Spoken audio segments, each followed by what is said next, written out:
يواجه مدرب المنتخب المغربي وليد الركراكي موجة من الانتقادات بسبب الأداء المتذبذب للمنتخب المغربي في الفترة الأخيرة.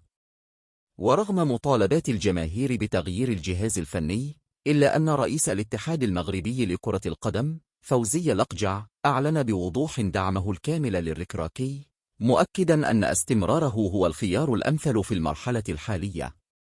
ترجع مطالبة الرأي العام المغربي في الإطاحة بوليد الركراكي هو تراجع الأداء.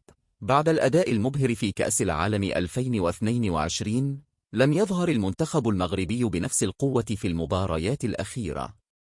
النتائج غير المقنعة. بعض المباريات الأخيرة شهدت نتائج غير مرضية، مما أثار تساؤلات حول قدرة الفريق على المنافسة. اختيارات فنية مثيرة للجدل. قرارات الركراكي في التشكيلة والتكتيك تعرضت لانتقادات، حيث يرى البعض أن بعض اللاعبين لم يحصلوا على فرص كافية. ضغط الجماهير والإعلام. مع ارتفاع سقف التوقعات بعد مونديال قطر، أصبحت الجماهير أقل صبرا على أي تعثر. إذن لماذا يدافع فوزي لقجع عن الركراكي؟ الثقة في مشروع طويل الأمد.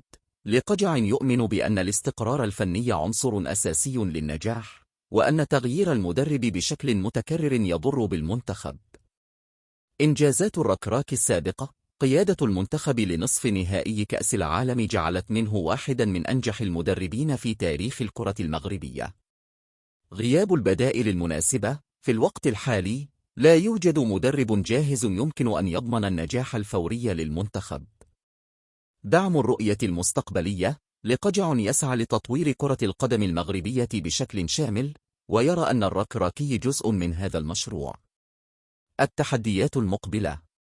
يواجه وليد الركراكي اختبارات حاسمة في المباريات القادمة، حيث سيكون مطالبا بتحقيق نتائج إيجابية وإقناع الجماهير بأنه لا يزال الرجل المناسب لقيادة أسود الأطلس.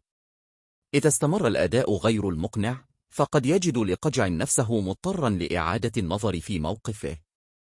يبقى السؤال مطروحا: هل سيتمكن الركراكي من تجاوز هذه الأزمة وإعادة المنتخب إلى مستواه القوي؟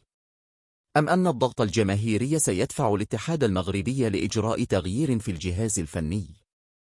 الأيام القادمة ستكون حاسمة في تحديد مستقبل المدرب المغربي.